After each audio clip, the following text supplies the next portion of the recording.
Stop! Somebody stop him! The scream tore through the elegant living room like a knife through silk. Crystal glasses shattered against marble floors. The DJ's speakers cut mid-song, leaving only the horrible sound of a woman's body slamming against the wall, once, twice, while 200 guests stood frozen in their designer agbatas and lace gowns, mouths hanging open in collective shock. Yitun's vision blurred. Blood trickled warm and sticky down the side of her face, staining the cream-colored wall her husband had just smashed her skull against. The same wall they'd spent 3 months selecting the perfect shade for. The same wall that was supposed to represent their new beginning. Welcome to Stories by Tino.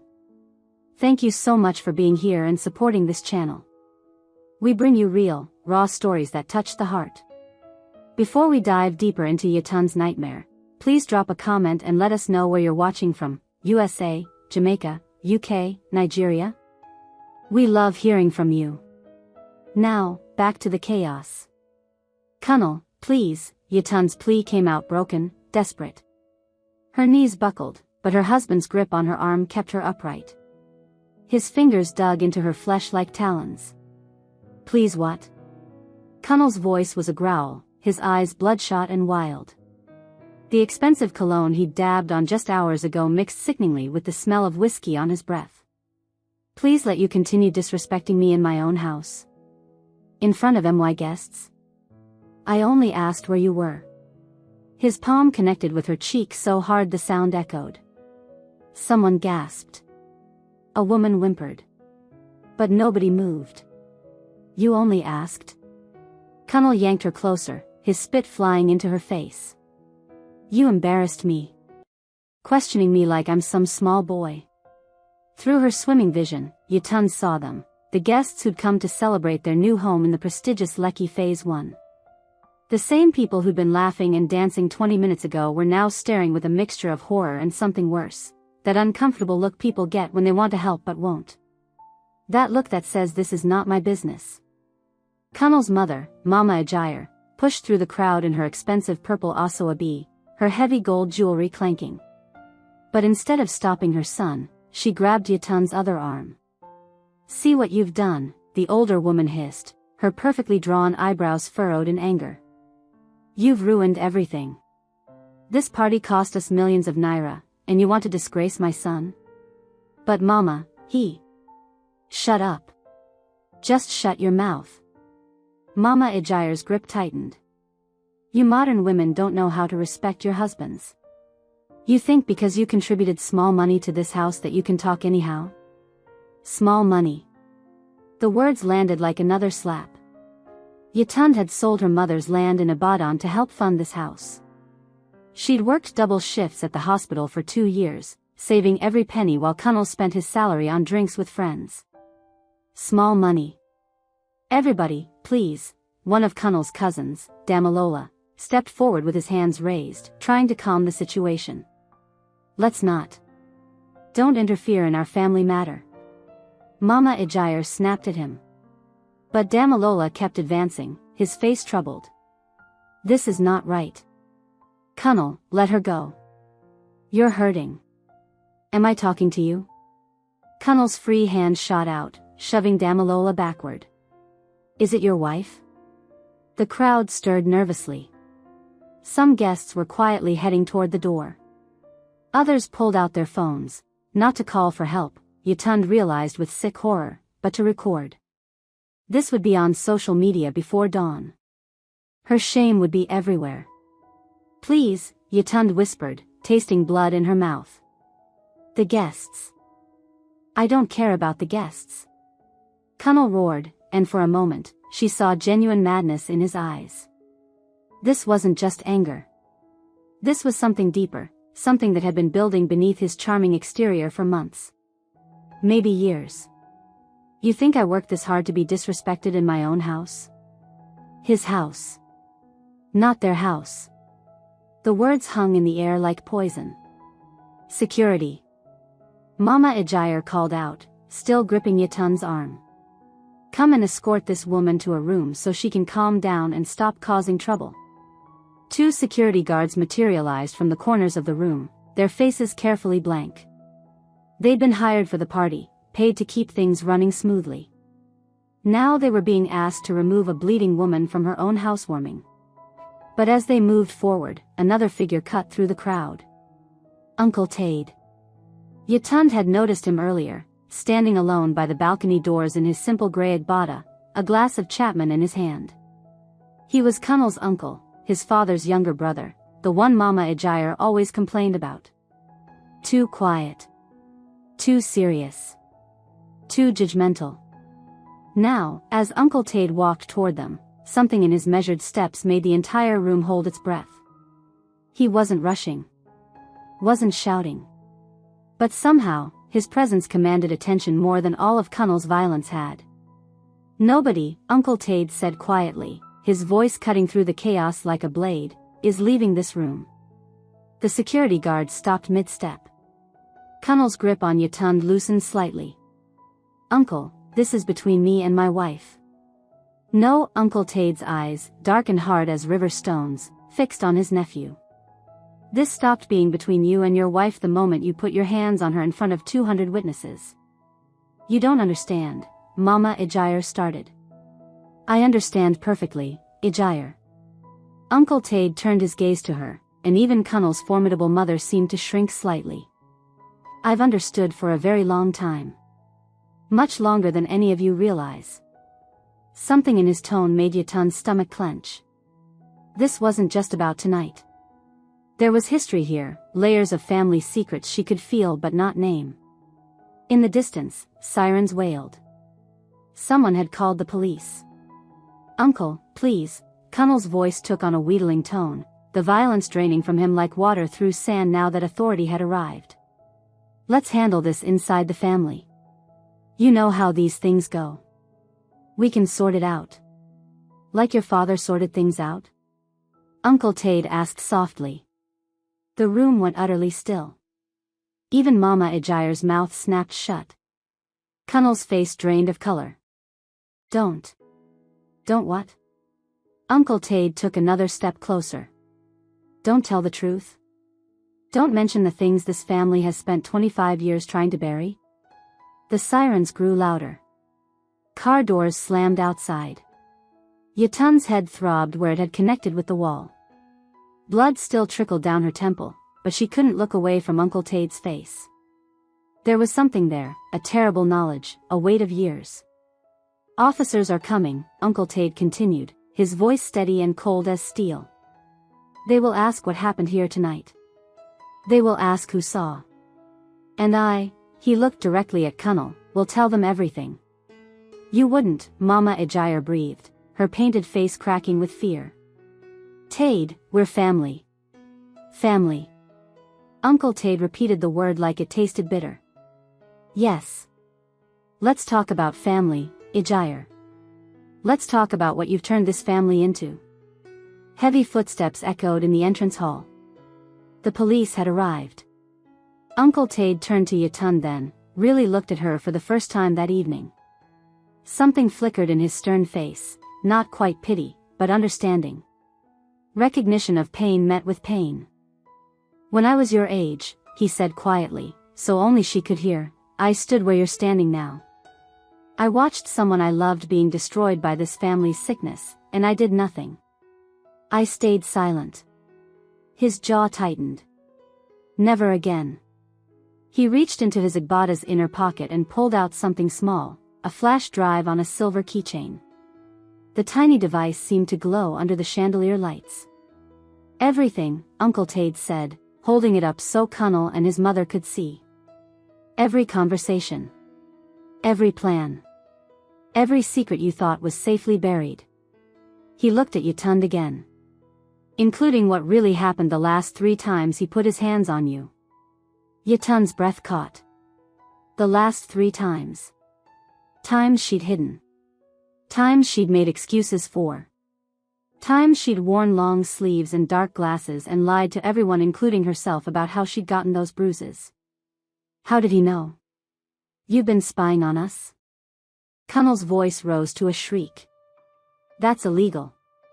That's justice, Uncle Tade finished. That's called justice.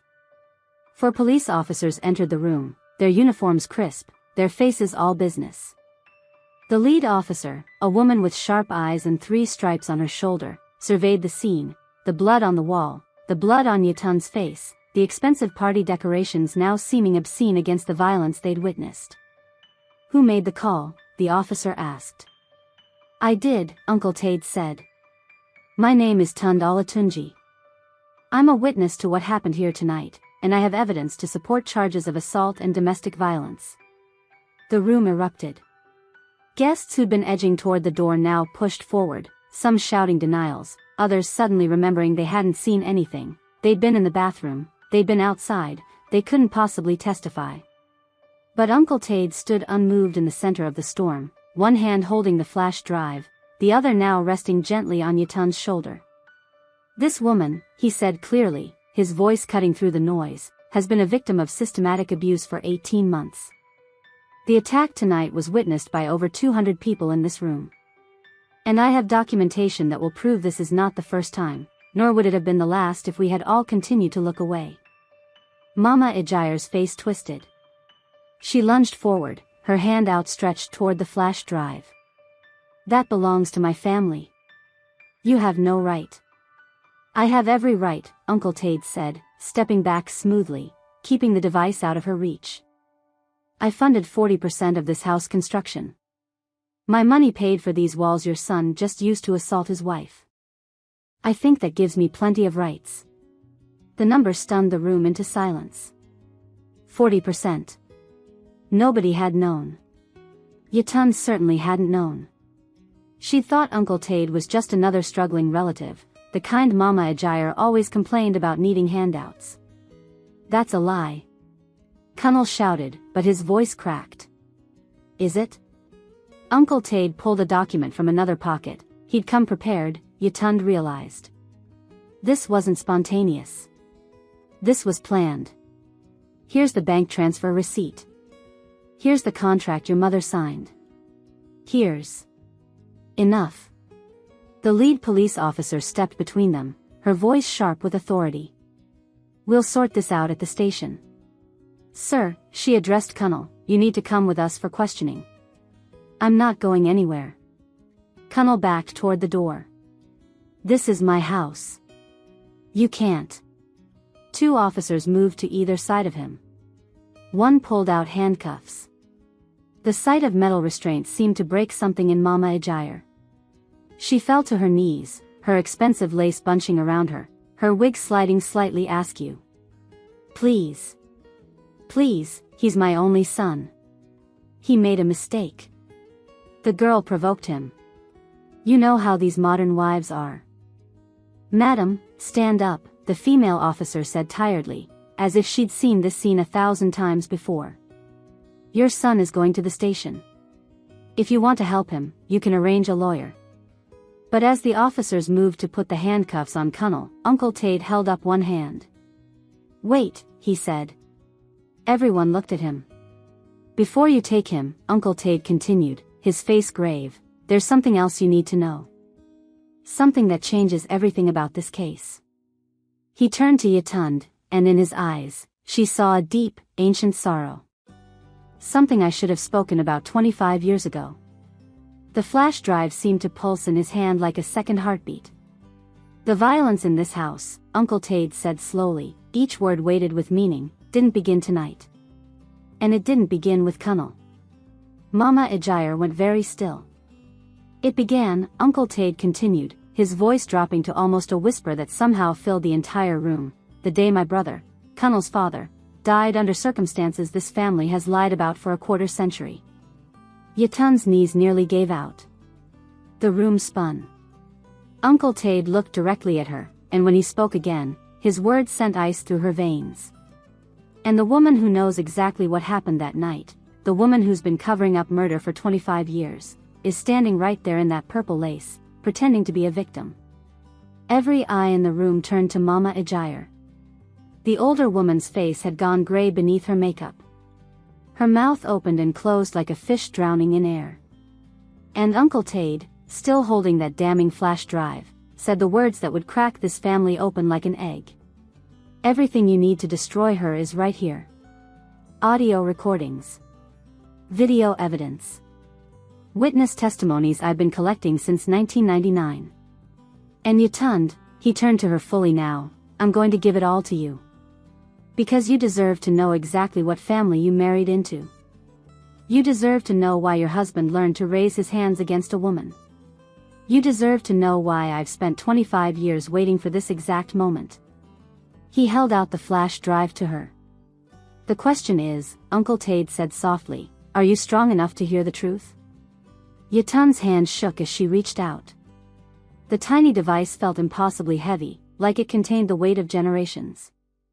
Behind her, Kunnel made a sound, half sob, half rage. Uncle, please. Please don't do this. But Uncle Tade's eyes never left Yutund's face. What would you do, he asked her gently, if I told you that everything you've suffered, every blow, every insult, every moment you've questioned whether you were crazy for thinking something was wrong, what if I told you it was all built on a foundation of blood and lies that started before you were even born? Yutund's fingers closed around the flash drive. And in that moment, standing in her blood-stained party dress in the middle of her ruined housewarming, surrounded by 200 people who'd watched her nearly die and done nothing, she felt something shift inside her. Not breaking. Hardening. Tell me, she heard herself say, her voice steady despite the blood still dripping down her face. Tell me everything. Uncle Tade smiled then, a terrible, sad smile that held decades of pain and finally, the promise of justice. Oh, he said, I will. But not here. Not with all these vultures watching. His gaze swept the crowd with contempt. We're going to do this properly. Legally. Publicly. So that when the truth comes out, there will be no room for doubt, no room for lies, no room for this family to ever hurt another woman the way they've hurt so many. The police officers exchanged glances. The lead officer stepped forward. Sir, we still need to take him in. Of course, Uncle Tade agreed. Take him. Process him. But officer, he handed her a business card, you should know that this case is much bigger than simple domestic violence. What we have here is a pattern of abuse spanning 2 generations, systematic cover-ups, and quite possibly, as I mentioned, an unsolved suspicious death from 1999. The officer's eyes widened as she read the card. You're... Yes, Uncle Tade said simply. Retired Chief Magistrate Olatunji. And I've been building this case for 25 years. The room exploded into chaos again, but Yutund barely heard it. She was staring at the flash drive in her palm, at this small piece of plastic and metal that apparently contained the power to destroy the family that had nearly destroyed her. If you were in Yutund's shoes right now, bleeding, humiliated, holding evidence that could expose terrible secrets, would you use it? Or would you walk away? Drop your answer in the comments. And don't forget to like and subscribe to Stories by Tino for more powerful stories of justice and truth. What do you think is on that flash drive?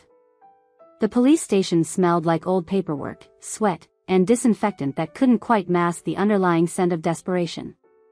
Fluorescent lights buzzed overhead, casting everything in a sickly yellow glow that made Yutund's headache worse. She sat on a hard plastic chair in the waiting area, a blood-stained towel pressed against her temple. The cut had finally stopped bleeding, but the throbbing hadn't stopped. Neither had the trembling in her hands. Across the room, through a glass partition, she could see Kunnel being processed. His designer Agbada looked ridiculous in this setting, too fancy, too pristine against the peeling paint and worn furniture. He was arguing with the officers, his mouth moving rapidly, his hands gesturing wildly. Even now, even here, he thought he could talk his way out of consequences. Drink this. Yutund startled. Uncle Tade stood beside her, holding out a bottle of water. She hadn't even heard him approach. In the harsh station lighting, she could see him more clearly now, the gray threading through his hair, the deep lines around his eyes, the tiredness that seemed bone deep. He looked like a man who'd carried a heavy burden for too long. Thank you, she whispered, taking the bottle. Her throat was raw from crying and screaming. Uncle Tade sat down beside her, his movements careful and deliberate. For a long moment, they sat in silence, watching the chaos of the police station swirl around them. Officers moved back and forth with files. A woman wept in a corner while trying to make bail for someone. A drunk man sang off-key in one of the holding cells. "You don't know me," Uncle Tade finally said, his voice low. "Not really. We've been at family gatherings together, weddings, naming ceremonies, Christmas dinners. But we've never truly spoken, have we?" Yatun shook her head. It was true. In the 3 years since she'd married Kunnal, Uncle Tade had been present at family events but always on the periphery. Quiet. Watching. Mama Ejire had warned her away from him once, calling him difficult and always causing trouble with his questions. That was intentional, Uncle Tade continued, as if reading her thoughts. Ejire made sure of it. She keeps anyone she can't control away from the inner circle. Anyone who might tell the truth about who she really is, what this family really is. He paused. She especially didn't want me anywhere near you. Why? Yatun's voice came out hoarse. Uncle Tade turned to look at her fully, and in his eyes, she saw something that made her breath catch, recognition of a shared pain, survivor recognizing survivor. "Because I tried to save the last woman Kunnal's father married," he said quietly. "And I failed." The water bottle slipped from Yatun's fingers, splashing across the floor. Neither of them moved to pick it up. "Kunnal's father," Yatun breathed. "You said he died. Under suspicious circumstances." "Yes." Uncle Tade's jaw tightened. "My brother, Deli, was a good man once. Before Ejire got her claws into him. Before the violence started. Before everything went dark." He pulled the flash drive from his pocket, turning it over in his hands like a prayer bead. "Deli was older than me by 5 years. Our parents died young, malaria, both of them, within months of each other. This was back in 1985. I was 15, Deli was 20. He raised me. Worked 3 jobs to keep me in school, to make sure I had a future." Uncle Tade's voice roughened with emotion. "Everything I became, the law degree, the magistrate position, everything, I owe to my brother." Yatun found herself leaning forward, drawn into the story despite her pain. "Then he met Ejire in 1992, Uncle Tade continued, his tone hardening. "She was beautiful, ambitious, from a family with political connections. She saw Deli as her ticket to a certain kind of life.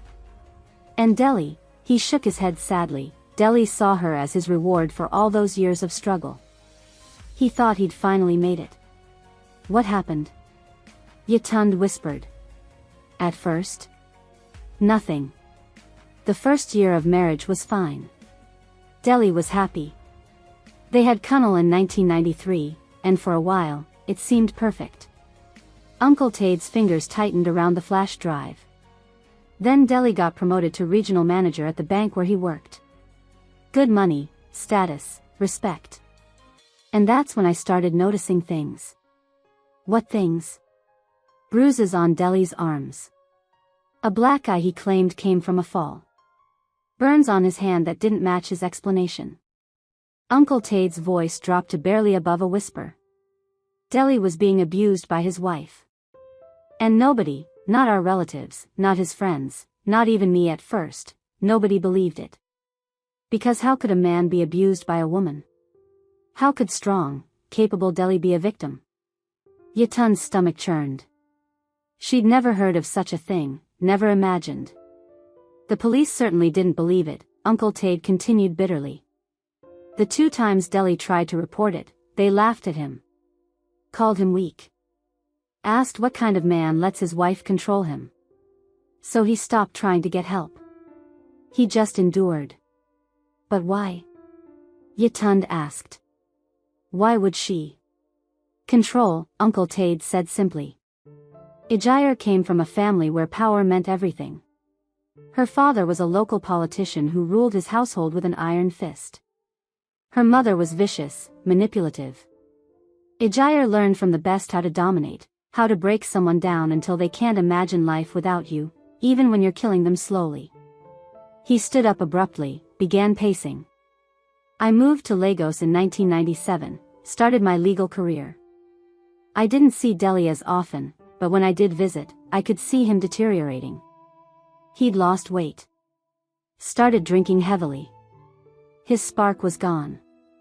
When I confronted him, he denied everything. Said marriage was just hard. Said I wouldn't understand. Then in 1999, Uncle Tade's voice went cold. I got a call at 2 in the morning. Delhi was dead. Heart attack, they said. Found him at the bottom of the stairs in his house. Ijayar claimed he'd been drinking, stumbled, hit his head, and by the time the ambulance arrived, he was gone. Yatun's hands went to her mouth. I didn't believe it, Uncle Tade said flatly. Delhi was only 34 years old. Yes, he drank, but his health had been fine at his last checkup. And the circumstances, he stopped pacing, turned to face her. I demanded an autopsy. Ijayar fought it. Said it was against our family tradition, that it would desecrate his body, that I was being disrespectful. But I pushed. I pushed hard. What did the autopsy show? That's just it. Uncle Tade's laugh was bitter. It showed exactly what you'd expect from someone who fell downstairs while intoxicated. Blunt force trauma to the head, alcohol in his system, no signs of struggle. Clean and simple. He paused. Too clean. Too simple. I don't understand, Yatun said. The night before Delhi died, he called me. 3 in the morning. He was crying, something I'd never heard my brother do. He said, Uncle Tade's voice cracked slightly, he said, Tade, I need to tell you something. About Kunal. About what Ijayar's been doing. I can't let it continue. I'm going to stop her tomorrow, even if it costs me everything. The fluorescent lights buzzed louder in the silence that followed. That was the last time I heard his voice, Uncle Tade said. 12 hours later, he was dead. And whatever he was going to tell me, whatever secret he was finally ready to expose, died with him. You think Mama Ijayar, Yatund couldn't finish the sentence. I think my brother was murdered, Uncle Tade said bluntly. I think Ijayar either pushed him down those stairs or made sure he was too drunk to save himself when he fell. I think she's been getting away with it for 25 years because nobody questions a grieving widow. Nobody looks too closely when a man drinks himself to death. And I think, his eyes blazed now, she's been shaping Kunal and her image ever since. Teaching him the same patterns. The same violence. The same belief that you can control someone through fear and pain. Yatund felt like she couldn't breathe. The pieces were falling into place, Kunal's sudden rages, Mama Ijayar's constant interference, the way the whole family closed ranks around any hint of impropriety. The flash drive, she managed to say. What's on it? Uncle Tade sat back down beside her, holding the small device between them like a sacred object. For 25 years, I've been collecting evidence. I became a magistrate partly because I wanted to understand the law, to know how to build an unshakable case. I've documented everything, Kunal's history of violence, starting from when he was a teenager and put a classmate in the hospital. Medical records from your hospital visits that you thought nobody noticed. Security camera footage from your building that I paid the guard to save for me.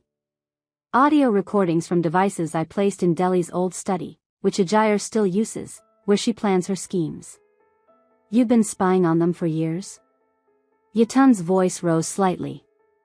I've been building justice for years, Uncle Tade corrected firmly. Because the law failed my brother. The police failed him. His family failed him. I failed him. And I swore on his grave that I would never let it happen again. When you married Kunal, I saw the signs immediately, the way he looked at you, the subtle control tactics, the way Ijayar was already working to isolate you. I knew it was only a matter of time. Why didn't you warn me? Tears spilled down Yatund's cheeks. Why didn't you tell me before I married him? I tried. Uncle Tade's voice was heavy with regret. I came to your introduction ceremony, remember? I pulled you aside, asked if you were sure, told you to be careful. But you were so in love, so hopeful. And Ajayar saw us talking. She made sure I wasn't invited to the wedding. Made sure any message I tried to send you got intercepted. Yatun did remember, a serious-faced man at her introduction who'd seemed out of place among the celebration. She dismissed him as another overbearing relative trying to give unwanted advice. I'm sorry, Uncle Tade said simply. I should have tried harder. Should have found a way to make you listen. But I also knew, he met her eyes, that you wouldn't have believed me. Not then. People never believe these warnings until they've lived through the nightmare themselves. The truth of that statement landed like a stone in Yatun's chest. So what now? She asked, her voice small. Now, Uncle Tade said, straightening his shoulders, we do what should have been done 25 years ago. We expose everything. We let the truth burn away the lies. And we make sure that Kunal, and more importantly, Ajayar, face real consequences for what they've done. Before Yatun could respond, a commotion erupted near the entrance. Mama Ajayar swept into the police station like a storm in purple lace, trailed by 3 people, a sharp-faced man in an expensive suit who could only be a lawyer, and 2 younger men who looked like hired muscle poorly disguised as relatives. Where's my son? Mama Ajayar's voice rang through the station. I demand to see him immediately. The officer at the front desk tried to calm her, but Ajayar pushed past, her eyes scanning the room. When her gaze landed on Uncle Tade and Yatun sitting together, her face contorted with rage. You, she hissed, stalking toward them. This is your doing, Tade. You've always been jealous of what Delhi built, what I built. You couldn't stand to see us succeed. Sit down, Ajayar, Uncle Tade said quietly, not standing, not giving her the confrontation she wanted. Don't you dare tell me what to do. Spittle flew from her mouth. You poisoned that girl's mind against my son. You orchestrated this whole thing. I orchestrated nothing, Uncle Tade replied calmly. Your son assaulted his wife in front of 200 witnesses. I simply made sure there would be consequences for once. The lawyer stepped forward, his briefcase gleaming. Mr. Olatunji, I'm Barrister Williams. I represent the Olatunji family. I'm an Olatunji, Uncle Tade interrupted. You represent Ajayar and her son. Let's be clear about that. Barrister Williams's smile was oily. Of course. Now, I understand there's been an unfortunate incident, but I'm sure we can resolve this quietly. Family matters should stay within the family, don't you think? Perhaps if Mrs. Kunal would consider dropping the charges. I haven't pressed charges yet, Yatun heard herself say, her voice stronger than she felt. Hope flickered across Mama Ajayar's face. Then don't. Come home. We'll forget this unpleasantness. I'll even pay for you to go on a nice vacation, give you both time to cool down. I haven't pressed charges yet, Yatun repeated, emphasizing the last word, because the officers are still documenting everything. But I will. I absolutely will. Mama Ajayar's expression hardened. You ungrateful, do you know what people will say? Do you know how this will affect Kunal's career? My standing in society? All because you couldn't control your mouth at a party? All because your son nearly killed her, Uncle Tade said, his voice like ice. Oh please, Mama Ajayar scoffed. So dramatic. A little argument got out of hand. These things happen in marriage. My own husband, she stopped abruptly, her eyes widening as she realized what she'd almost admitted. Uncle Tade's smile was terrible to behold. Yes, Ajayar. Tell us about your husband. Tell us about the things that happened in your marriage. That's none of your business, Mama Ajayar snapped, but her confidence had wavered. Actually, Uncle Tade said, standing now, pulling himself to his full height, it's very much my business. Because I'm going to make it everyone's business. Every lie you told. Every cover-up. Every time you chose violence and control over love and respect. He held up the flash drive, and Mama Ajaya's eyes locked onto it like a snake watching a mongoose. "What is that?" she asked, though her voice suggested she already knew. "Your reckoning," Uncle Tade said simply. Mama Ajaya lunged for it, but Uncle Tade was faster, pulling it back. The two men she'd brought with her moved forward threateningly, but the police officers in the station suddenly seemed very interested in what was happening. "Ma'am," the lead female officer said, stepping between them, "you need to calm down, or I'll have to ask you to leave. That man has stolen property that belongs to my family." Mama Ajaya shrieked. "He's been illegally recording us. That's a crime." "Actually," Uncle Tade said calmly, "everything on this drive was recorded with proper legal authorization. I obtained court orders for surveillance based on suspected child endangerment. Kunnel was still a minor during some of the incidents documented. I've been working within the law for 25 years, Ajaya. Something you've never understood how to do." "You're lying," Mama Ajaya said, but her voice shook. "Am I?" Uncle Tade turned to the lead officer. "Officer, I'd like to submit this evidence formally. It's relevant to tonight's assault case, but it also contains documentation of a pattern of violence and possible criminal activity spanning multiple years." The officer looked between Uncle Tade, Mama Ajaya, and Yatund, clearly trying to assess the situation. "Sir, that's a serious allegation." "I'm aware," Uncle Tade said. "I'm also a retired chief magistrate with 30 years of legal experience. I don't make allegations I can't support." Barrister Williams cleared his throat. "With all due respect, Your Honor, any evidence obtained through surveillance of a private residence without explicit consent from all parties could be challenged in court. Which is why," Uncle Tade interrupted smoothly, "I obtained that consent. From the property owner. Who happens to be me." Silence fell over the group. "What?" Mama Ajaya whispered. "The house in Ikoyi where you've lived since 1995, Uncle Tade said, his voice carrying clearly through the station, drawing the attention of everyone within earshot. "The one you told everyone Deli bought. The one you claimed as part of his estate. That house is actually in my name. Has been since 1993, when I bought it as an investment property and let Deli live there rent-free because he was my brother and I loved him." Mama Ajaya's face had gone ashen beneath her makeup. "After Deli died, I let you stay," Uncle Tade continued relentlessly. "For Kunnel's sake. Because he was my nephew, my brother's son. I thought maybe, despite everything, there was hope for him. I gave you 25 years, Ajaya. 25 years to change, to seek help, to break the cycle." He looked at Yatund, and his expression softened slightly. "But when I saw you at Kunnel's wedding, saw how young you were, how full of hope, and saw how Ajaya was already working to isolate you, already setting up the same patterns, I knew I couldn't wait any longer. So I installed security cameras in my own property. Perfectly legal. And I documented everything." "You snake," Mama Ajaya breathed.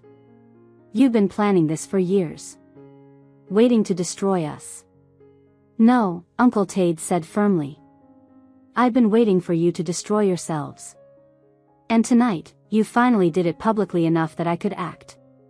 He turned back to the officer, holding out the flash drive. "Everything you need is here, officer. Video footage of tonight's assault from multiple angles. I had cameras installed at the party venue as part of the event security, with the venue's permission. Medical records showing Yatund's previous injuries and the attempts to hide them. Audio recordings from inside the Ikoyi house documenting conversations between Ajaya and Kunnel about previous violent incidents. And," he paused, "evidence related to my brother's death in 1999 that I believe warrants reopening that case." The officer took the flash drive carefully, as if it might explode. "Sir, this is extremely serious. If what you're saying is true." "It is true," Uncle Tade said. "Every word. Every byte of data. And I'm prepared to testify to all of it in court." Mama Ajaya made a sound like a wounded animal. The lawyer was frantically whispering to her, but she wasn't listening. She was staring at Uncle Tade with an expression of pure hatred mixed with something else, fear. You'll regret this, she finally said, her voice low and venomous. I have friends. Connections. People who owe me favors. I'll destroy you. I'll destroy her. She pointed a trembling finger at Yutund. Nobody crosses me and survives with their reputation intact. Madam, the lead officer said sharply, that sounds an awful lot like a threat. I suggest you leave now before I add intimidation of a witness to tonight's charges. For a moment, Yutund thought Mama Ejire might actually attack someone. The older woman's whole body vibrated with rage. But finally, with visible effort, she pulled herself together. Fine, she spat. But this isn't over. Not even close. She looked at Yutund. You'll come crawling back. They always do. And when you realize you've destroyed your life over nothing, don't expect any mercy from me. She swept out of the station, her entourage scrambling to follow. The silence she left behind felt heavy, oppressive. Yutund realized she was shaking again. Uncle Tade sat back down beside her, and this time, when he took her hand, she didn't pull away. I'm scared, she whispered. Good, Uncle Tade said gently. Fear means you understand what we're up against. But Yutund, he squeezed her hand, you're not alone anymore. Not like Deli was. Not like I was. This time, we're going to see this through together. This time, the truth is going to win. The lead officer approached them, the flash drive now sealed in an evidence bag. Mrs. Olatunji, we'll need you to give a formal statement. And Mr. Olatunji, I'll need you to provide documentation for all the claims you just made. Of course, Uncle Tade said, standing. I have copies of everything in my car. And officer, he met her eyes, thank you for taking this seriously. Not everyone would. The officer's expression softened slightly. My sister was in a marriage like this once. Didn't end well. If there's something I can do to prevent another tragedy, I will. As Uncle Tade went to retrieve his documentation, Yutund sat alone in the harsh fluorescent light, feeling simultaneously more terrified and more hopeful than she'd ever felt in her life. Through the glass partition, she could still see Kunnel. He was sitting now, his head in his hands. From this distance, he looked defeated, almost pitiable. But Yutund remembered the look in his eyes when he'd smashed her head against the wall. Remembered the satisfaction in his voice when he'd called her worthless. Remembered every time he'd made her believe she was crazy, oversensitive, the problem. No. She wouldn't let pity stop her now. Whatever came next, whatever ugly truths were about to be exposed, whatever battles she'd have to fight, she would face them. Because Uncle Tade was right. The truth had to win. For Deli. For herself. For every woman who'd ever been told to stay quiet, to keep the peace, to protect the family's reputation at the cost of her own soul. The truth had to win. 3 days after the housewarming party, Yutund stood in front of a mirror in Uncle Tade's guest room, barely recognizing herself. The cut on her temple had scabbed over, leaving an angry red line that makeup couldn't quite hide. The bruises on her arms had deepened to purple and yellow. But it was her eyes that looked most different, hollow, haunted, like she'd aged 10 years in 72 hours. She'd been staying at Uncle Tade's compound in Ikoyi since leaving the police station that first night. The house was beautiful, sprawling, well-maintained, filled with books and art, but Yutund couldn't shake the feeling that she was hiding. Running away. Except she wasn't running. She was preparing. A knock on the door made her turn. Come in. Uncle Tade entered carrying a tray with tea and toast. He'd been bringing her meals like this since she arrived, never pushing her to talk, just providing quiet support. You should eat something, he said, setting the tray on the dresser. Court is in 4 hours. Court. The word made Yutund's stomach clench. Today was the preliminary hearing, Kunnel's bail application and the first presentation of charges. The beginning of what Uncle Tade had warned would be a long, ugly legal battle. I don't think I can do this, Yutund whispered, sinking onto the bed. Uncle Tade sat beside her, his expression understanding but firm. Yes, you can. I know it feels impossible right now, but Yutund, you're stronger than you think. Stronger than they've made you believe. What if nobody believes me? What if the judge thinks I'm making it all up? What if? What if the evidence speaks for itself? Uncle Tate interrupted gently. What if you let the truth do the heavy lifting instead of carrying it all on your shoulders? He pulled out his phone, pulled up a folder, and handed it to her. This is what we're presenting today. You should see it. You deserve to know exactly what we have. Yutund took the phone with trembling hands. The folder was labeled Olatunji vs. Olatunji, Evidence Compilation. Inside were dozens of files, videos, photos, audio recordings, documents. She clicked on the first video. It was from the housewarming party, shot from a corner of the room. The angle captured everything, Kunnel grabbing her, shouting, the moment her head hit the wall. She watched herself crumple, saw the blood, heard the gasps of the guests. Tears streamed down her face, but she kept watching. The next video was older, grainier, security footage from her building's parking garage dated 6 months earlier. She watched Kunnel corner her beside their car, saw him grab her throat, saw herself struggling. She'd forgotten about that night, or tried to. Had blocked it out so completely that seeing it now felt like watching a stranger's nightmare. There are 12 incidents documented on video, Uncle Tate said quietly. Going back 18 months. Every time you thought nobody saw, every time you convinced yourself it wasn't that bad, I saw. The cameras saw. The truth is preserved. Yutund scrolled through more files. Medical reports from the hospital where she worked, detailing injuries she'd explained away as accidents. Photographs of bruises she'd hidden under long sleeves.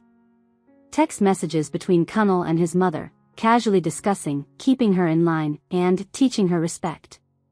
Then she reached the audio files. The first one was labeled Kitchen_March 2024. She pressed play. Mama Ejaire's voice filled the room, tinny through phone speakers but unmistakable. She's getting too confident, Kunnel. I see it. She's been talking back, questioning things. You need to remind her who's in charge before it gets worse. Your father let things slide, and look what happened. I know, Mama. Kunnel's voice, tired but compliant. Sometimes I wonder if we should just let her go. Divorce, move on. Don't be stupid. Mama Ejaire snapped.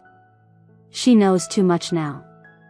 She's seen the books, she knows about the property deals, she's met all our contacts. You think she won't talk if you divorce her? You think she won't try to take half of everything? No. You keep her. You control her. It's the only way. Yutund's hand shook so badly she nearly dropped the phone. This conversation had happened while she was at work, saving lives at the hospital, believing she still had a marriage worth fighting for. Keep listening, Uncle Tate said gently. There's more. The recording continued. Mama Ejaire's voice dropped lower, more calculated. Remember what I taught you. It's not about the hitting, that's just the tool. It's about making her believe she deserves it. Making her believe nobody else would want her. Making her so grateful for the good days that she forgets about the bad ones. Like you did with Papa? Kunnel asked. There was a long pause. When Mama Ejaire spoke again, her voice was cold. Your father was weak. He threatened to expose me, to ruin everything I'd built. I did what I had to do. Mama. Don't start, Kunnel. You know what happened. You were there that night. We agreed never to speak of it again. The recording ended.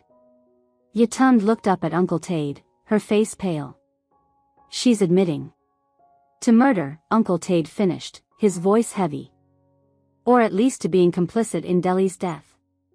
This recording, combined with the other evidence I've gathered, is enough to reopen the investigation into my brother's death.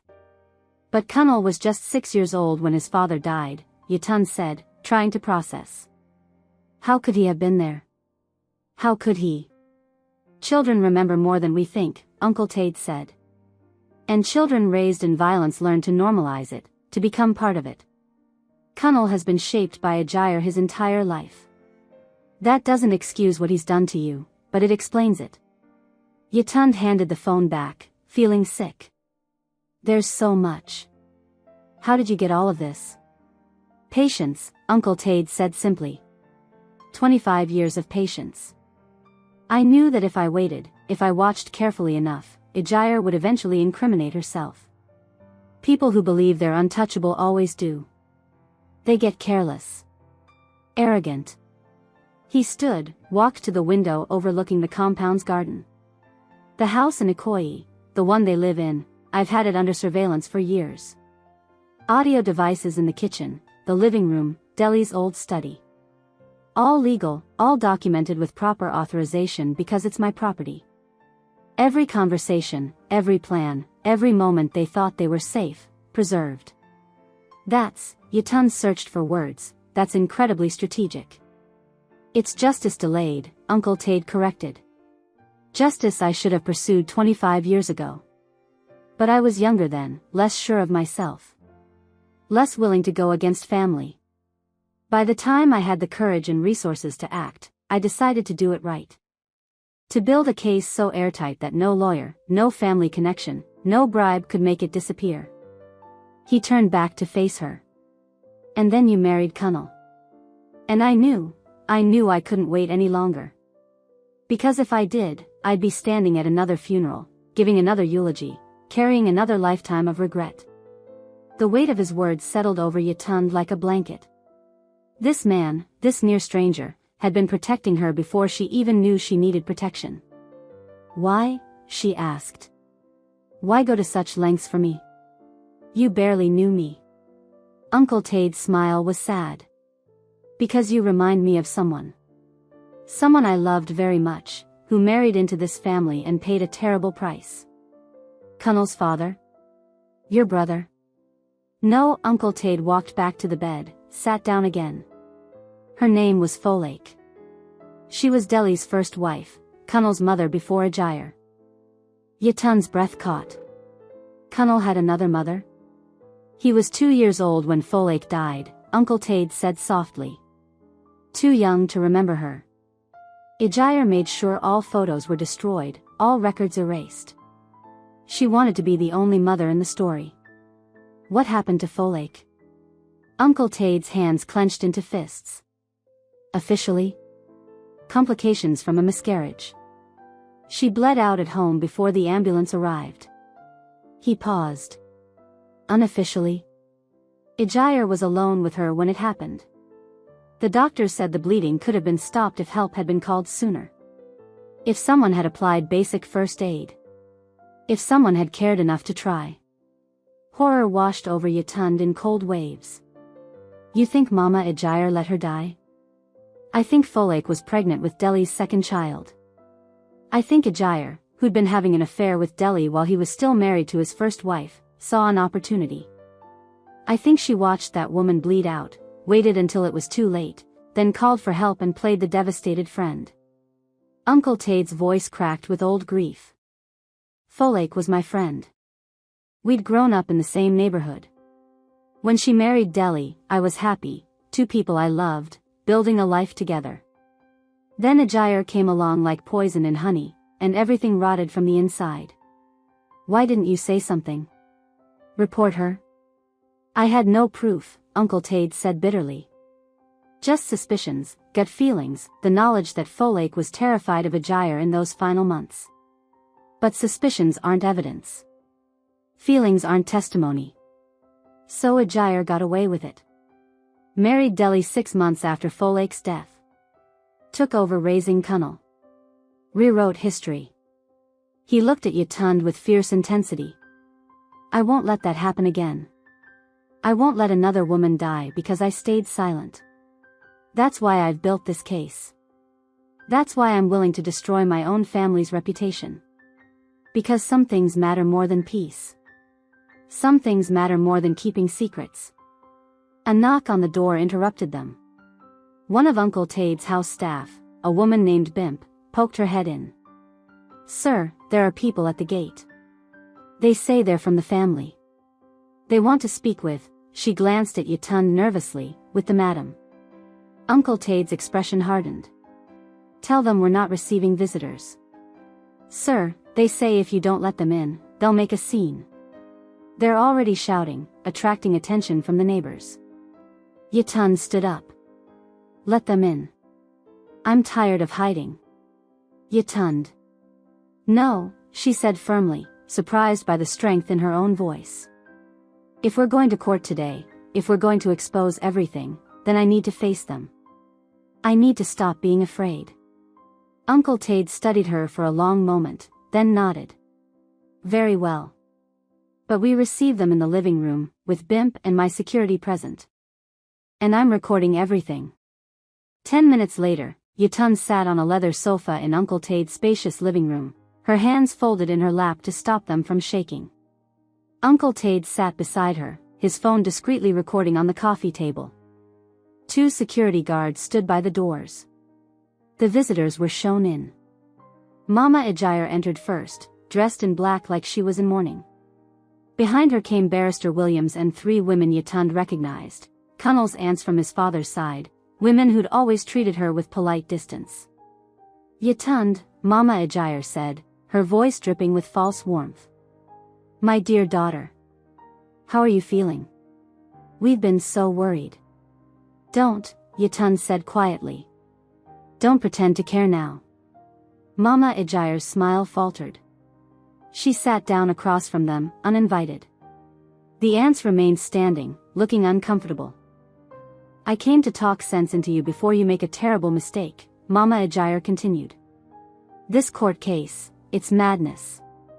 It will destroy both families, drag all of us through the mud. Is that really what you want? What I want, Yatun said, her voice steady despite her racing heart, is for your son to be held accountable for assault. For you to be held accountable for decades of abuse and cover-ups. For the truth to finally matter more than reputation. One of the aunts, Auntie Beezy, stepped forward. Yatun, please. I know Kunnel hurt you. I know things got out of hand. But this, taking him to court, airing family business, this is not our way. We handle these things privately. Your way has been protecting abusers for 25 years, Uncle Tade said coldly. Your way got my brother killed. Forgive me if we're trying a different approach. Auntie Beezy flinched. Tade, you don't know that. Deli's death was tragic, but it was an accident. Was it? Uncle Tade pulled out his phone, pulled up the audio recording from the kitchen. Would you like to hear your sister-in-law admit otherwise? He pressed play. Mama Ajayer's voice filled the room. Your father was weak. He threatened to expose me, to ruin everything I'd built. I did what I had to do. The color drained from Auntie Beezy's face. The other 2 aunts exchanged shocked looks. That proves nothing, Barrister Williams interjected smoothly. That statement could mean anything. She could have been talking about divorce, about separation. In the context of a conversation about murder techniques? Uncle Tade asked mildly. Interesting legal theory, Barrister. Mama Ajayer stood abruptly. You've been spying on me. Recording me in my own home. In my home, Uncle Tade corrected. Which I've allowed you to live in rent-free for 25 years. A courtesy I will be ending, by the way. You have 30 days to vacate the premises. The room erupted. Mama Ajayer began shouting about her rights, about illegal eviction, about family betrayal. The aunts were arguing with Uncle Tade, their voices rising. Barrister Williams was threatening legal action. But Yatun sat quietly in the center of the storm, watching them all fall apart, and feeling something shift inside her. These people, these loud, aggressive, entitled people, had controlled her life for 3 years. Had made her feel small, worthless, crazy. Had convinced her that their approval mattered more than her own safety. But looking at them now, watching them scramble and threaten and lie, she saw them clearly for the first time. They were bullies. Just bullies who'd gotten away with it for so long that they'd forgotten there could be consequences. Enough, Yatun said. The room fell silent. Everyone turned to look at her. She stood, drawing herself to her full height. I'm going to court today. I'm going to testify about everything Kunal did to me. Everything I saw, everything I heard, everything I endured while you all looked the other way or actively helped him hide it. Yatund, think about your future, Auntie Beezy started. Yatund interrupted. I'm thinking about a future where I don't flinch every time someone raises their voice. Where I don't have to hide bruises or make excuses for my husband's violence.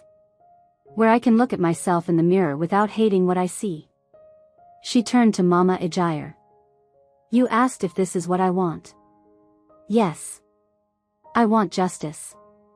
I want truth. And I want you to finally face consequences for what you've done, not just to me, but to Folake, to Delhi, to Kunal himself.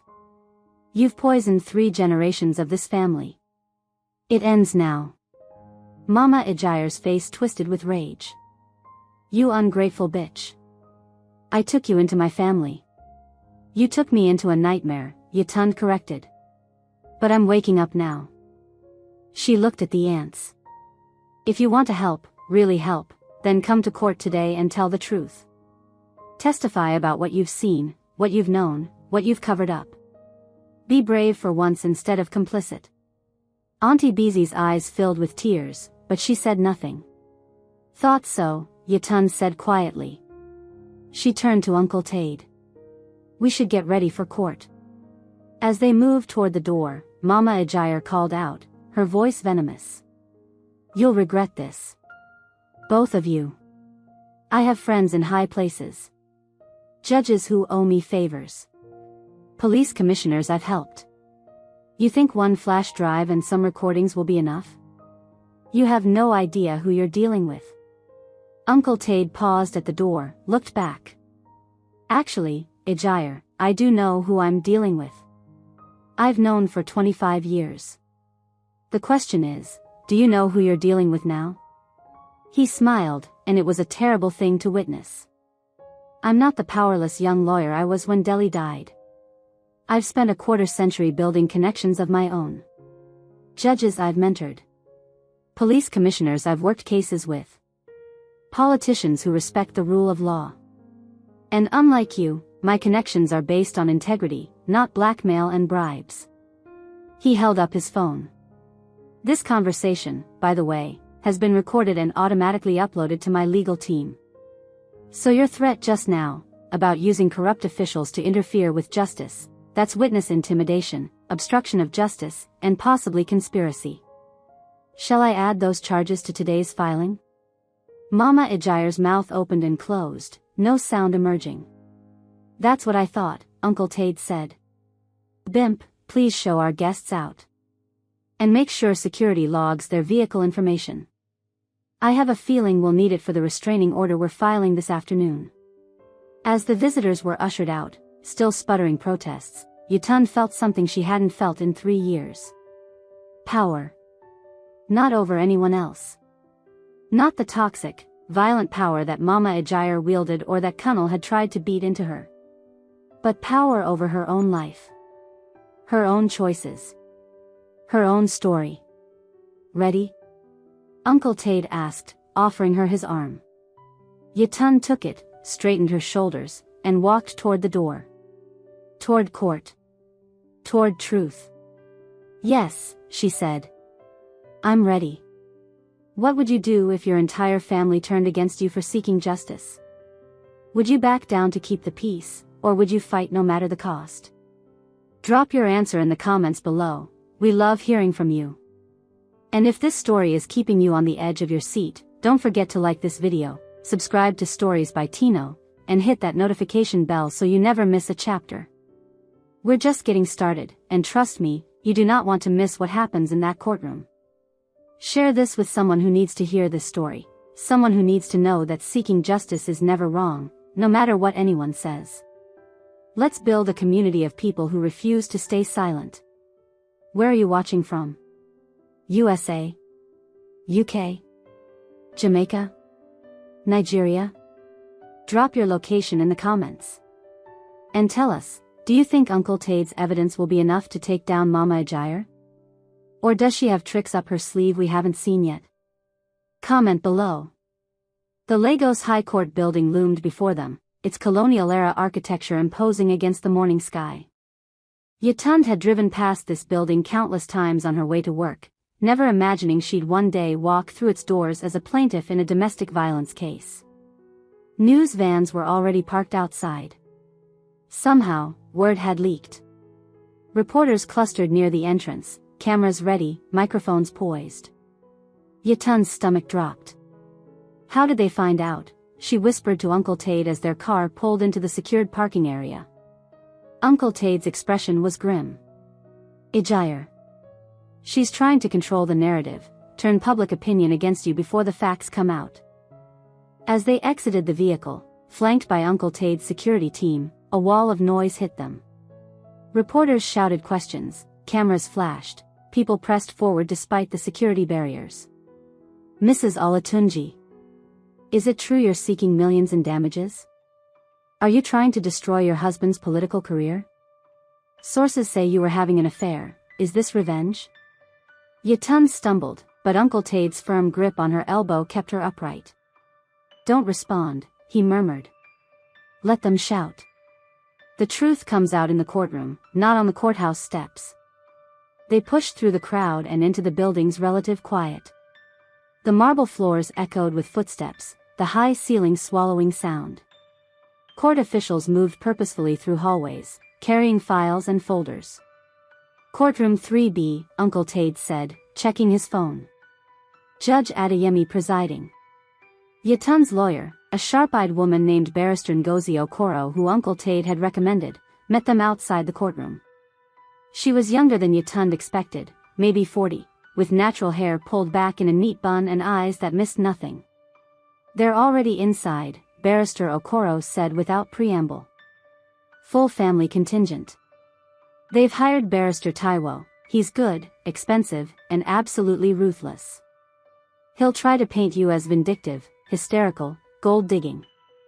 Standard playbook. Can we counter it? Yatund asked. With what we have? Absolutely. Barrister Okoro's smile was sharp. They're expecting a scared housewife. They're going to get documented evidence and a retired magistrate as a witness. Let them underestimate us. They entered the courtroom. It was smaller than Yatund had imagined from TV shows: wooden benches, the judge's elevated platform, the witness box. But it felt enormous, like a stage where her entire life was about to be dissected for public consumption.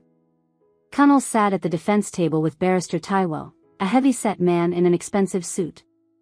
Kunal looked smaller somehow, diminished without his usual swagger. He wore a perfectly tailored suit and kept his eyes down, the picture of a remorseful husband. Behind him, Mama Ajair sat in the gallery surrounded by family members and supporters, all carefully chosen to present an image of a respectable, wronged family. She caught Yatund's eye and smiled coldly. All rise.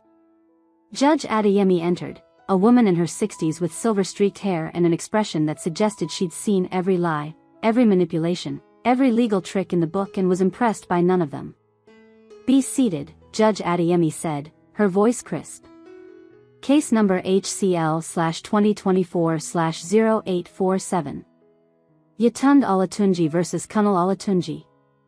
This is a preliminary hearing for charges of assault causing bodily harm, with additional motions regarding protective orders and bail conditions. Barrister Okoro, you may begin. Barrister Okoro stood, her movements precise and confident. Your Honor, this is a straightforward case of documented domestic violence. On the evening of October 15, 2024, the defendant assaulted my client at a public event, causing injuries requiring medical attention. This assault was witnessed by approximately 200 people and captured on video. She placed a tablet on the evidence table. I'd like to submit video evidence of the assault. Objection. Barrister Taiwo surged to his feet. Your Honor, we contest the authenticity and context of any video evidence. My client admits there was an unfortunate altercation, but it was provoked. Provoked assault is still assault, Counselor, Judge Adeyemi interrupted dryly. Objection overruled. I'll view the evidence. The courtroom fell silent as the video played on a screen. Yatun forced herself to watch again, Kunal grabbing her, shouting, her head hitting the wall. The gasps from the gallery were audible. Some of the family members shifted uncomfortably. When it ended, Judge Adeyemi's expression was stone. Barrister Taiwo, I assume you're not going to waste the court's time arguing that what we just witnessed was consensual. No, Your Honor, Barrister Taiwo said smoothly, recovering quickly. However, we argue this was an isolated incident during a period of extreme stress. My client has no prior criminal record, is a respected businessman, and deeply regrets his actions. He's willing to attend counseling, pay for all medical expenses. Your Honor, Barrister Okoro interrupted, this was not an isolated incident. We have documentation of at least 12 previous assaults over an 18-month period. The courtroom erupted in whispers. Kunal's head snapped up. Even Barrister Taiwo looked surprised. That's a serious allegation, Judge Adeyemi said. Can you substantiate it? We can, Your Honor. We have video evidence, medical records, and witness testimony. Barrister Okoro gestured to Uncle Tade. Our primary witness is Mr. Tund Olatunji, retired chief magistrate, who has been documenting this pattern of abuse. Barrister Taiwo's face darkened. Your Honor, Mr. Tund Olatunji is the defendant's uncle. This is clearly a family vendetta, not legitimate evidence gathering. A family vendetta that involves legally obtained surveillance from property he owns? Barrister Okoro countered. Property the defendant and his mother have been living in rent-free for decades while carrying out systematic abuse? Your Honor. Barrister Taiwo's voice rose. This is character assassination. This is evidence presentation, Judge Adeyemi said sharply. And I will hear it. Barrister Okoro, call your witness.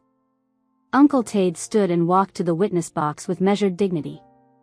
As he was sworn in, Yatun saw Mama Ejire lean forward, her face tight with rage. Barrister Okoro approached the witness box.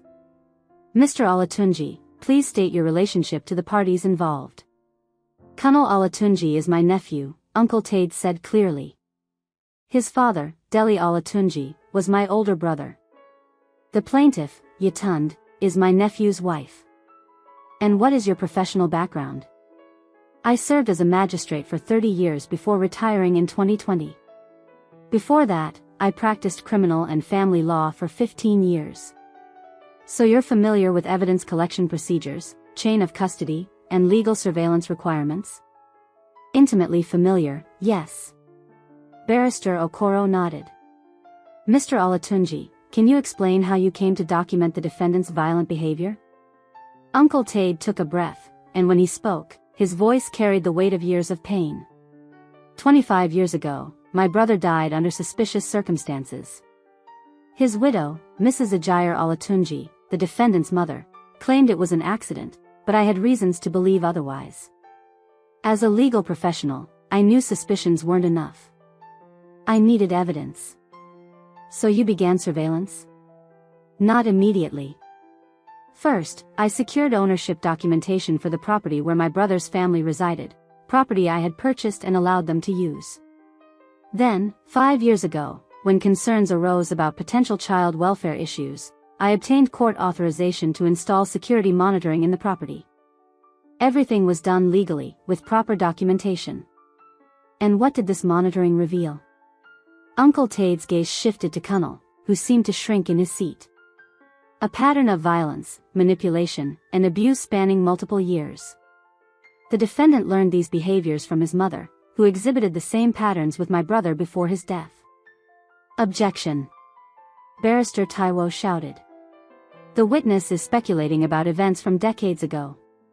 Your Honor, Barrister Okoro interjected smoothly, we have audio evidence supporting these claims. Evidence we'd like to submit to the court. Judge Adeyemi leaned forward, her interest clearly piqued. I'll allow it. But Barrister Okoro, make sure you're going somewhere with this. I won't have my courtroom turned into a family therapy session. Yes, Your Honor. Barrister Okoro pulled out a small speaker and connected it to her tablet. This recording was obtained from surveillance equipment legally installed in Mr. Tunde Olatunji's property. It features a conversation between the defendant and his mother, Mrs. Ajayi Olatunji, recorded on March 3, 2024. She pressed play. Mama Ajayi's voice filled the courtroom, clear and damning. "She's getting too confident, Colonel. I see it. She's been talking back, questioning things. You need to remind her who's in charge before it gets worse." As the recording continued, as Mama Ajayi outlined her manipulation tactics, as she referenced her husband's death with chilling casualness, the atmosphere in the courtroom changed. The family members in the gallery began whispering furiously. Several people pulled out their phones, recording despite the no recording policy. When the recording reached the crucial moment, "Your father was weak. He threatened to expose me, to ruin everything I'd built. I did what I had to do," someone in the gallery gasped loudly. Judge Adeyemi held up a hand for silence, but her expression was grave. The recording ended. The silence that followed was deafening. "Your Honor," Barrister Taiwo said, his voice strained, "I move to have that recording excluded. It's prejudicial, taken out of context." "It's a confession to murder," Barrister Okoro said flatly.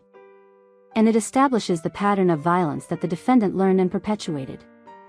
"Mr. Olatunji," Judge Adeyemi addressed Uncle Tade directly, "are you telling this court that you have evidence suggesting Mrs. Ajayi Olatunji was involved in your brother's death in 1999? "Yes, Your Honor," Uncle Tade said steadily. "Evidence that I formally submitted to the Lagos State Police Department 3 days ago, along with a request to reopen the investigation into my brother's death." The courtroom erupted into chaos. Reporters in the back started shouting questions. Family members were on their feet, arguing. Mama Ajayi stood, her face contorted with rage.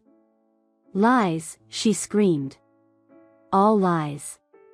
He's always been jealous, always wanted to destroy." "Madam, sit down."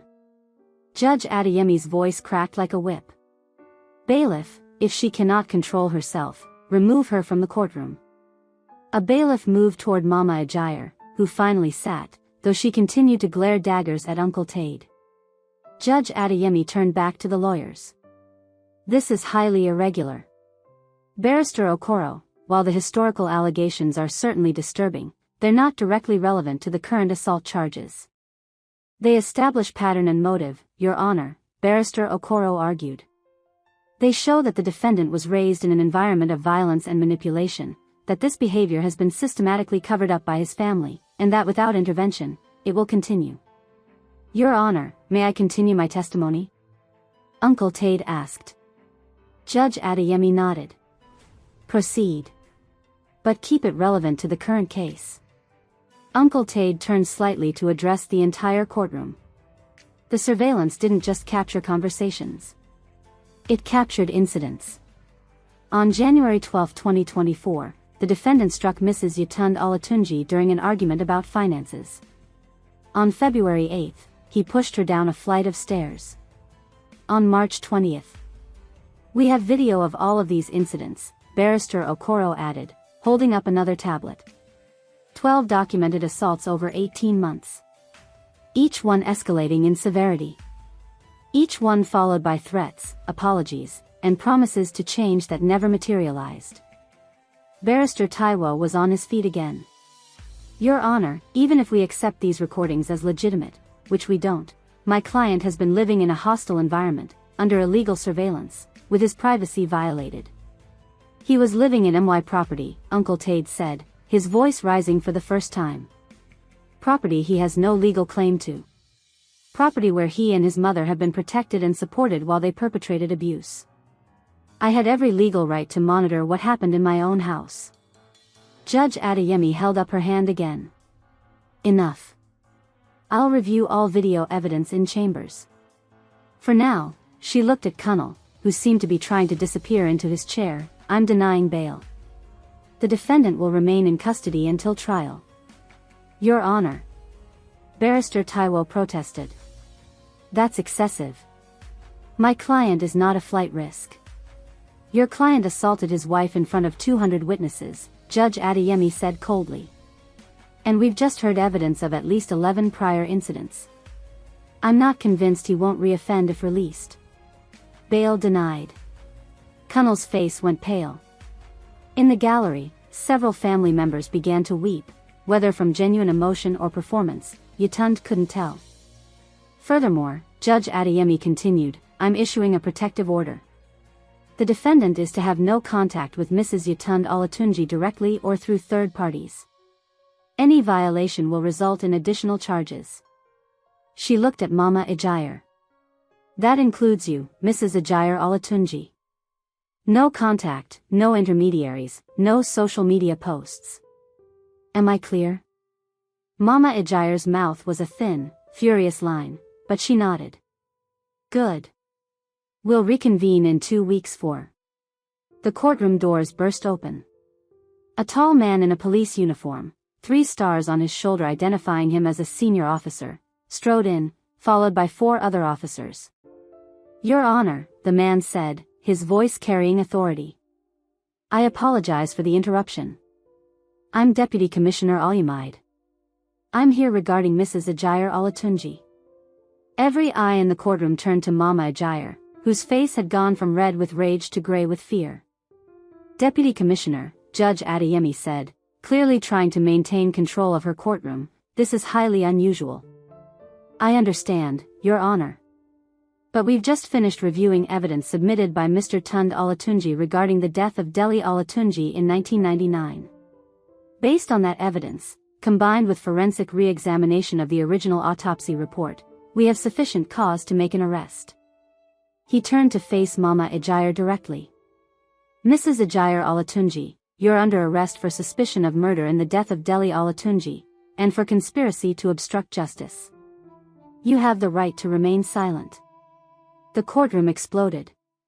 Family members were shouting, crying, some trying to rush forward. Reporters were frantically typing on phones. Bailiffs were struggling to maintain order. Mama Ejire stood frozen as the officers approached her. For the first time since Yetund had known her, the older woman looked truly afraid. This is ridiculous, she finally shouted. You have no proof. No evidence. This is a conspiracy. We have your confession, ma'am, Deputy Commissioner Alyamide said calmly, holding up a folder. Recorded in your own voice. We have forensic evidence from the original crime scene that was improperly documented, evidence suggesting your husband's injuries were inconsistent with a simple fall. And we have witness testimony from your son. Everyone turned to Kunnal. The young man had gone completely white. His hands were shaking. I don't. On November 2nd of this year, the Deputy Commissioner continued, reading from the folder, Kunnal Olatunji gave a voluntary statement to investigators, describing what he witnessed the night of his father's death in 1999. He was 6 years old at the time. The statement corroborates other evidence we've gathered. Yetund's mind reeled. Kunnal had testified against his own mother? Mama Ejire's face transformed into something inhuman, pure rage mixed with betrayal. You, she screamed at Kunnal. You spoke to them? After everything I did for you? After I protected you, raised you, made you who you are? You made me a monster. Kunnal shouted back, standing suddenly, tears streaming down his face. You made me just like you. And I'm tired. I'm so tired of lying, of hurting people, of being this thing you created. The courtroom went utterly silent. Kunnal turned to Yetund, his expression broken. I'm sorry. God, I'm so sorry. You didn't deserve any of it. None of it. I knew what I was doing was wrong, but I couldn't stop. She was always in my head, always telling me this was how marriage worked, how you keep a woman, how you maintain control. His voice cracked. I watched her kill my father. I was 6 years old, and I watched her push him down those stairs, and then she told me that if I ever told anyone, the same thing would happen to me. Mama Ejire lunged toward Kunnal, but the officers restrained her. You ungrateful, after everything, should have. Should have what? Kunnel asked, his voice hollow. Killed me too? Like you killed my real mother? Like you killed my father? The revelation hit the courtroom like a physical blow. What? Several people gasped at once. Kunnel laughed bitterly. You all didn't know? Folake, my birth mother, she didn't die from miscarriage complications. Ejire was there. Ejire let her bleed out. I found the letters, the diary entries Folake left. I've known for years. He looked at Uncle Tade. I'm sorry I didn't come forward sooner, Uncle. I was scared. But after what I did to Yatund, his voice broke, I realized I had to stop it. I had to end this. Even if it meant destroying myself in the process. Uncle Tade's expression was complex, grief, vindication, and something that might have been pity all warring on his face. Mama Ejire was still fighting against the officer's grip, her carefully constructed image shattered completely. Her wig had slipped askew. Her makeup was running. She looked like exactly what she was, a cornered predator. You're all going to regret this, she shrieked as they led her toward the door. I have connections. I have power. You think one day in jail will break me? I'll be out before sunset. And when I am, every single one of you traitors will pay. But Deputy Commissioner Alyamide just smiled grimly. Ma'am, given the severity of the charges and the evidence of witness intimidation, I don't think bail will be an option. And those connections you're counting on? Several of them are currently under investigation themselves. Turns out your decades of blackmail and bribery left quite a paper trail. As they dragged Mama Ejire from the courtroom, still screaming, still threatening, Yatund felt something inside her break open. Not breaking apart. Breaking open. Like a dam releasing years of pressure. She began to sob, huge, racking sobs that shook her entire body. Uncle Tade put his arm around her shoulders, and she leaned into him, crying for everything she'd endured, everything she'd survived, everything she'd been too scared to face until now. Around them, the courtroom slowly emptied. Family members filed out in shocked silence. Reporters rushed to file their stories. Bailiffs tried to restore some semblance of order. Judge Adeyemi watched it all with an expression of profound sadness. Finally, she spoke to the remaining people in the courtroom. In 30 years on the bench, I've seen many things. But I've rarely seen a case that so clearly illustrates how cycles of violence perpetuate themselves across generations. She looked at Yatund. Mrs. Olatunji, you showed tremendous courage coming forward. I hope you'll find healing and peace. She turned to Kunnel, who was being prepared for transport back to custody. Mr. Olatunji, your testimony today may have saved your life and your soul. I hope you use your time in custody to get the help you clearly need. Finally, she looked at Uncle Tade. Mr. Olatunji, your patience and dedication to justice is commendable. But I wonder, at what cost? 25 years is a long time to carry such a burden. Uncle Tade's smile was sad. Some burdens are worth carrying, Your Honor. Some fights are worth fighting, no matter how long they take. Judge Adeyemi nodded. Court is adjourned. We'll reconvene when the investigation into Mrs. Ejire Olatunji's alleged crimes is complete. Until then, she looked around at the chaos, I suggest everyone involved seek counseling. You're all going to need it. She stood and left, her robes swishing behind her. Yatund finally lifted her head from Uncle Tade's shoulder. Her face was swollen from crying, her carefully applied makeup ruined. But she felt lighter than she had in years. It's over, she whispered. Not quite, Uncle Tade said gently. There's still a trial to get through. Still healing to be done. Still a long road ahead. But the worst is over, Yatund insisted. The truth is out. She can't hurt anyone anymore. Uncle Tade squeezed her shoulder. Yes. The worst is over. As they walked out of the courtroom together, Yatund caught sight of Kunnel being led away in handcuffs. Their eyes met for a brief moment. She saw regret in his face. Genuine regret. maybe even the beginning of remorse.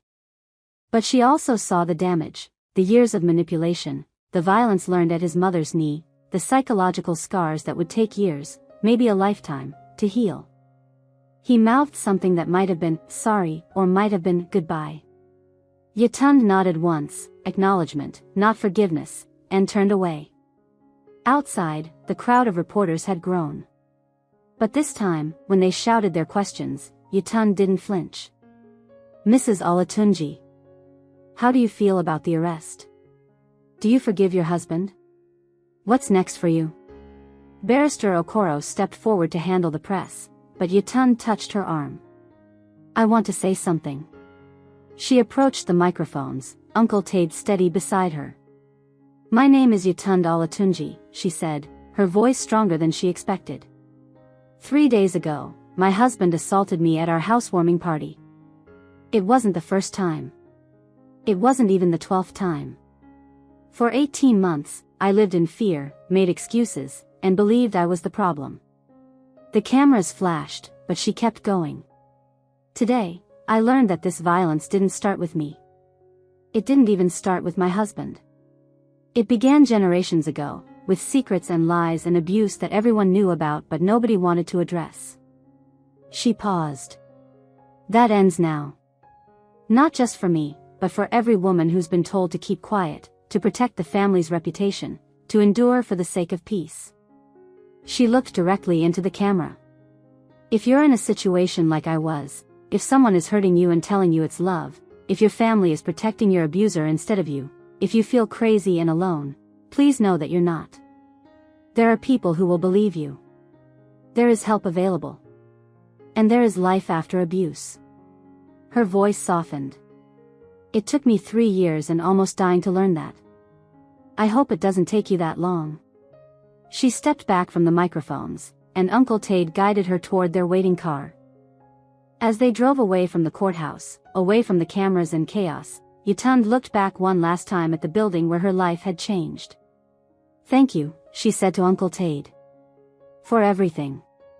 For believing me before I even knew I needed someone to believe me." "You don't have to thank me," Uncle Tade replied. "You did the hard part. You survived. You fought back. You told the truth. All I did was make sure it was heard." Yatund settled back in her seat, exhaustion finally catching up with her. Through the car window, Lagos rushed past, millions of people living millions of lives, most of them unaware that today, in one courtroom, a 25-year cycle of violence had finally been broken. "What happens now?" she asked. "Now," Uncle Tade said, "we wait for the trials, both of them. Kunnel's assault case and Ajair's murder case. Could take months, maybe longer. And then? And then, you rebuild. You heal. You decide who you want to be now that you're free to choose." Yatund closed her eyes, letting that word wash over her. Free. After 3 years of captivity masquerading as marriage, after 18 months of escalating violence, after weeks of terror and court battles and public humiliation. She was free. The road ahead wouldn't be easy. She knew that. There would be more court dates, more testimony, more painful truths to face. There would be people who blamed her, who said she should have stayed quiet, who called her a homewrecker and a liar. But there would also be healing. There would be mornings without fear. There would be choices made without someone's fists hovering in her peripheral vision. There would be life. Real life. Hers.